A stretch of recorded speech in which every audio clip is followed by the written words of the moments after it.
Hello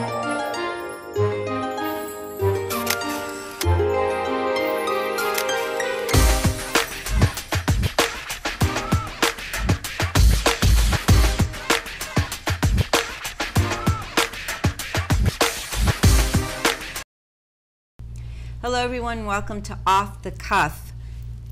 My guest today is Mr. Nabih Ayad, who is the founder and chairman of the ACRL, which is the Arab American Civil Rights League, and he is also a noted civil rights attorney. I am sure you are very familiar with him, many of you are. I would like to welcome Mr. Nabih Ayad. Thank you for being here on Off the Cuff. Thank you for having me. Nabih, so many things have been going on, and as a civil rights attorney, I know that you are probably right in the midst of all this conversation and legally as well. Correct. We've had so many issues within our communities in general, and especially what's going on these last couple of weeks have been so horrific, basically for the communities, for our nation in general. What is your take on what happened, and I guess the hugest issue that we're facing and that we're dealing with is what happened in Dallas, unfortunately. As a civil rights attorney and as someone who is in the midst of this turmoil in regards to the law, what is your take on what happened in Dallas and really the different effects that it's had and the different rhetoric and the conversations that we've seen within media and within communities in general?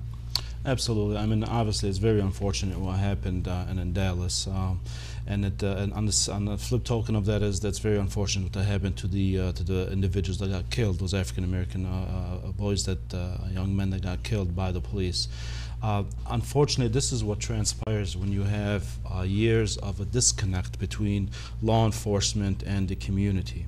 We want to make no mistake about it that a lot of the individuals do understand we need police, we love the police, we trust the police, but it's those individuals, those few individuals in the police force that are making it bad for everyone.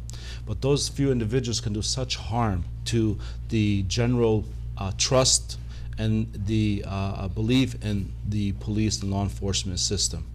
The most important thing that we have always stressed is training. You must train these police officers. There must be an understanding of what this individual thinks, feels, and how to handle certain things to debug that hostilities that happen when a police officer stops a particular suspect in a traffic stop or comes on after criminal activity suspect. The fact of the matter is the most important thing, and there are numerous studies on these issues. The number one thing where the community side is looking for from law enforcement is respect. Respect. The criminal knows that he's done something bad. He knows, because he's the one that done it. He knows why he did it. And the issue is, how do you treat him from the time that you arrest him to you take him back to the station? And that's key, and that's where the training part comes in. What responsibility does the community or whoever is being stopped have in order to make sure that they are safe once they're stopped too? And I really believe in reverse cultural competency, and it's so important because when a police officer does stop someone, regardless of who that person is, regardless of who his ideas are, or whether he's an individual that holds prejudicial views or what have you, he's doing his job, and sometimes that does come out as well, and that's unfortunate. And I guess there's a responsibility on that individual too that's being stopped as to how they need to react to make sure that they're safe. So how do we build that bridge and create that communication between the law enforcement and the community to develop that trust that you're talking about? And that is the absolute question that's going around this entire nation and maybe around the world at this stage. What this whole nation is, people are saying, why? Why is this happening? Well, this is why training becomes very, very vital. We must understand the diversities and the sensitivities of those individuals that we stop as law enforcement. We must understand an African American, we must put ourselves and understand in their shoes. For hundreds of years, this particular group of people, class of people, have been discriminated against, from the lynching to the beatings to the unlawful arrests to the killings. So this is the kind of stuff that they live each and every day. The Anglo-American or other police officer does not have that same of understanding, does not see in the same eyes as an African-American see or a Latino or Hispanic individual. They don't see it in that kind of context. This is why it's so important into training and continuous training over years and years to our police officers. They must understand where they're coming from. If they understand where they're coming from, then they'll be able to better police and break down those hostilities and divest the issue better than escalating the issue. Because if you have hostilities there, and I'm not taking away from the law enforcement, all they see and what in the garbage that they see around their life each and every day with dealing with criminals and what have you, they have to take all that in when they go home as well and go back. And when someone disrespects or doesn't listen or makes a certain action or something, you can understand where their actions and their experience have immediately rise to action on their part. So it's kind of both communities have to understand where each is coming from. So yeah, there is training, there is thing. This is why we when I was chair of ALPAC, the Advocates and Leaders for Police and Community Trust, where a bunch of head of all the law enforcement agencies in the region, as well as civil rights community leaders, come together from all sorts and to address these issues, because we both have the pulse of the community on our hand. They have the pulse of law enforcement, and we put it out on the air and we said these are our concerns, and they tell us these are our concerns. So we mash this out. We try to understand each other one-on-one together, and then we hope that the individuals are at the helm, either whether it be the community side or law enforcement side, take it back and train their officers, the officers basically where the boots hit the street, and explain to them this is what you must do, and it's absolutely vital. You know, just to play the devil's advocate, and you know, I'm such a proponent for diversity. I mean, I actually do the training. I actually, you know, we do a one-year conference called Images and Perceptions Diversity Conference. So such an advocate of diversity. Then I look at what's happening, and you want to put yourself into the shoes of the individuals that are being stopped, and then the law enforcement individuals. And so one of the questions that was posed to me while having this discussion was, in a split second, a police officer is looking at someone, stopping them for whatever reason, and there's a gun involved. How in a split second can that individual do the right thing, and how does the training that they've had come to play when they're making that split-second decision? And I think a lot of these situations have happened because of the sighting of a gun or the perception that someone is pulling out a gun. And so I think people are really fast on the trigger, fast in reacting, and that is a problem in itself. I don't know if you have the answer, but that is definitely a problem in itself. So how do we address that situation when you're looking at life and death, possibly the perception of, and perception is 3/4 of reality. I mean, people must not forget, police officers, law enforcement are people too. Absolutely. And people in general do make mistakes. There's going to be those mistakes. Now, you know, an officer that has a history of this and that has not been disciplined or has not been taken off of the thing or has not been trained, I don't think that's a mistake. That's an incident waiting to happen. Absolutely. Okay, Absolutely. but there are some mistakes. There are some circumstances. However, the one thing that we could always tell, at least what I tell my children, what we tell people in the community, you must listen to law enforcement. Regardless if they're wrong, at that particular, you must listen to them. And the law is very clear on it. Disobeying a police officer, if he tells you sit over there for a purpose, you have to do that. He may be wrong, it's a false arrest, but you'll deal with that. There are methods to deal with that down the road. But to argue and challenge with the police officer and what have you, it's going to lead to just escalation of the situation. And obviously, if you do have a gun, the number one thing you want to say is immediately when the police officer approaches you is to let them know you have a possession, you have a gun. And that's what they're required to do. But yeah, the number one thing is just to listen. And whether that officer is treating you bad or misconduct, there are methods to do it. There are complaint forms to it. There are justice divisions in our federal government, in our state as well, to attack these types of situations where law enforcement comes down on the citizens. So basically, cooperation is key on both ends. Absolutely, cooperation. Now that's easier said than done. Right. Again, when you're in the African American community, Sure. where you've seen beatings, where you've seen the Rodney Kings, where you hear the Furman saying how they beat and kill and what's it called individuals, and they're like God on the streets, and they speak down to you, and you may be having a bad day. You may be, you might have just lost your job, and here's the police are pulling you up and speaking down to you as your non-human or second-class citizen. You can understand where the agitation comes in and where hostilities easily could get out of hand, where somebody may be going for their medicine or what have you and is portrayed as going for a gun or something and get shot. Again, training. That's the absolute key for law enforcement, to recognize these types of situations, understand someone may be having a bad day, understand the history of the individual. You must know, just like any business that must understand its customer base, if you are law enforcement, your customer base are the citizens, are the residents. And if you had to give a grade right now, to these law enforcement agents across the nation, I'm not talking about all of them, but the great majority of them, though, they're a business, you'll give them a very poor grade. They're failing. They'll be out of business because there is absolutely no trust right now, at least with them and the African American community. So something has to be changed. We know that all what you're seeing across this nation right now is an absolute, it's like a volcano. It keeps growing. There's only so much a community can take before it explodes, and that's what you're seeing is happening. And it's not just the African American community. There are Anglo-American, Hispanic, white, Asian that are standing with them. Black Lives Matter and what have, they're standing together with them because it is absurd. Because if they're doing it to them, the African American community today, they'll be doing it to the Urban American community, the Hispanic community, the Asian community, the Jewish community, whoever. So I mean, justice anywhere is a threat to justice. Injustice anywhere is a threat to justice everywhere, as Martin Luther King used to say. And that is still the passage in the words today. It's such a double-edged sword, Nabi, because you have law enforcement who are the people you call 911, basically, if you're in trouble and you need help and you need protection, and yet we're dealing with this situation too. And I think there are many police officers who are upstanding and who want to do their job, but I think you said it from the very beginning. There are a few that are truly making it difficult and creating that perception again. And I think there's something that you said that I would very much take to heart, and really is something that every human being really wants, is respect.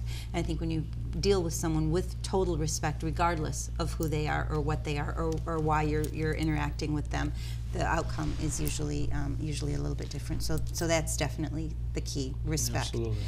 You deal with so many other different issues. There's the no-fly zone. The stereotyping, the profiling within the Arab American community, the African American community, the whole 9 yards. Mm-hmm. And I also the issue of open carry and gun control, and the fact that the legislation is anyone on the no-fly list cannot go and apply for a gun. How are we looking at all of this, and how are we moving forward in trying to address all these different issues, which are sort of different yet very much connected and related? Absolutely. I mean, the African Americans have driving while black. The Arab Americans have flying while Arab. Yep. And the no-flying watch list is a very FWA. serious situation. Sure. I mean, you purchase your ticket, you pack your bags, you kiss your family goodbye, you go to the airport, and they tell you, get out of here. And you tell them, why? I'm a U.S. citizen. They say, we don't care. Just get out of here. They won't even tell you why you can't fly. Try then finding out. You can't find out. To many years, the government has even admitted that there is a watch or no-fly list. So we feel that the great majority of these individuals are Arab Americans that are going to be on that particular list. We know for a fact they are. And we've brought our organization, the Arab American Civil Rights League, have set up a hotline for the can't fly. And we brought a federal class action lawsuit against the government on that. Now, we pretty much have we've won every case that we've filed in the federal court, but it's unfortunate you can't get off of that list. They have a redress program, the TRIP program under the DHS, Department of Homeland Security, but it's a misnomer. It's false. It's a fallacy. You really don't get off that list. The only way you can possibly get off that list if you bring a federal law a federal suit. And obviously not everyone has Right. the sophistication or the money or have to hire a federal attorney and bring on the complicated constitutional issues. So this is what we've been dealing with. The fact of the matter is that this list is flawed in of itself. We have individuals who sat and ate at the White House with President Obama that are on that list. We have very, very respectable and very high clergymen that are on that list. We have 5-year-olds on that list. We have John Lewis, the civil rights icon, that's on that list. We had Mandela that's on that list, Nelson Mandela. So it's outrageous. They're painting with a very wide brush. Now, we believe there are some people that should not fly. We agree, but there are mechanisms for that. There are processes for that. And that's the no-fly list. Then you have the sub-part of it, which is controlled by the National Terrorist Screening Center. There's the screen list, which is we call the watch list. And the watch list probably has 400,000 or 500,000 at least individuals on, and we feel the majority are Arab Americans. And again, it's ineffective. It's just literally harassing the citizen. They ask you for 4 or 5 hours questions, hard questions, and what have you, regardless of where you're flying, and then they let you board. And it happens each and every time you fly, and yet try getting yourself off that list. You can. It's a very terrible system that they have in place. Now, going to the issue of the gun situation, how it ties in with that. Let me just talk a little bit about that a little bit more. I remember many years ago when we actually started Bridges, and we tried to create that communication, and there were many people on that fly list, and the information that we got from the government was that the communication process was very flawed within the different organizations, because once they got off one fly list, they were still on the other, but the communication process didn't work. So, from your experience, is that really the issue, or is there a blatant attempt to make sure that, Nelson Mandela, right. Really, how does that work? Exactly, and no, I believe there is a blatant and intentional position by the government to put these individuals on the list, and they felt, they're going to have their civil rights one day, but everyone knows civil rights comes with a cost, and it takes time. Justice is not given in a day, and justice must be taken. So it takes a while for those individuals to challenge and be off that list. But they put them on the list. It's handled by the Department of Justice under the FBI, under development via the FBI, and the Justice Department puts anyone they call nominated. It's a nomination you don't want, nominated to be put on that list by any agency of the government around the world. It could be the IRS, it could be the FBI, it could be the CIA, the State Department, DEA, ATF, anyone, and they nominate you and put you on your list. And for any reason, it could be your neighbor calling on you, an agent, telling them that you are related to terrorism. They don't have to tell you why. Through the Patriot Act, which is still alive and well. Exactly, and they don't have to tell you why. Then try getting off that list. It's just really unfair, and that's how it leads now to why it's absolutely unconstitutional. And we've made law across this country. We're one of 2 cases in the whole nation that basically have struck down that they could actually file a federal complaint now in federal court under this no-fly watch list. I argued that a few months back in the 6th Circuit United States Court of Appeals, but why we feel that passing legislation, which again is I feel a knee-jerk or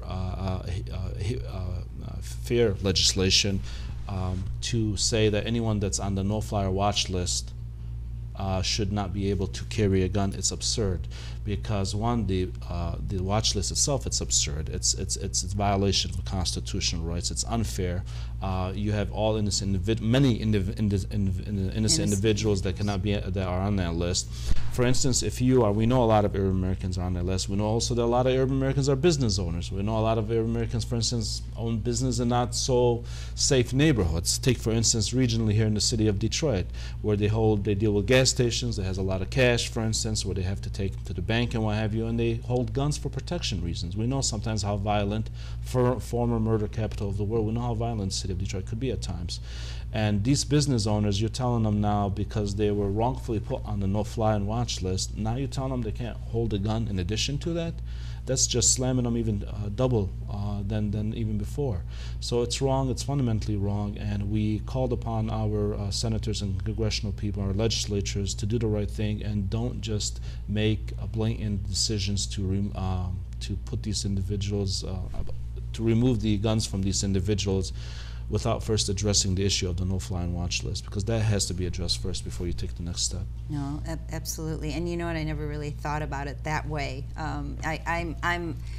And I guess, you know, we all have our political views, but I'm definitely not an advocate for guns. I think there needs to be more gun control, and the open carry issue in Dallas too is like really. I think the biggest civil rights issue, if I was on the other end, it would be I'm absolutely against guns. I feel that what's killing everyone around this country are really the guns. People are going to get angry. People are going to hate each other times. Sometimes when we were kids, it's as if you put kids. If you were to put guns in kids' hands on the playground and you know in high school, a lot of kids will get killed. Sure. It's because sometimes people get violent. It's an emotional thing. It gets violent, and if you allow someone just in a snap of a thing just end up wasting someone's life or wasting your own life in jail for the rest of your life, it's a very sad and terrible thing. I believe with all the technology of the world, there are so many avenues that you could have in place of guns, whether it be lasers, electrics, whatever, anything that would knock someone out for a certain period of time, right, but don't so barbarically blow their brains off, you know, because they're not coming back from that. Absolutely. And the man in Dallas had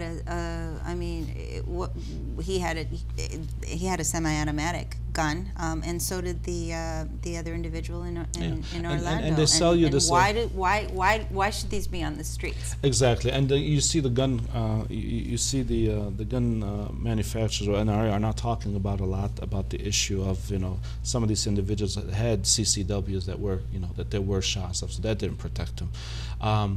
The rhetoric that goes around by saying you need a gun to protect, with individuals that have guns. Well, that's just like the mob that coming up to you and say you got to pay me, and you're like, for what? Say, for your protection. Protection from who? From me. Right. So that's really what the gun dealerships are doing. They're saying you need protection from who? Well, if the robber didn't have a gun, or come into the home, I don't need a gun. I have other avenues of controlling that and protecting my home through other devices. So I don't, the idea of having these guns, there's so many millions, and then with the assault weapons and things, I mean, who needs even an assault weapon? It says to kill other people. It's just crazy. Absolutely. And I think the rhetoric that is happening in the open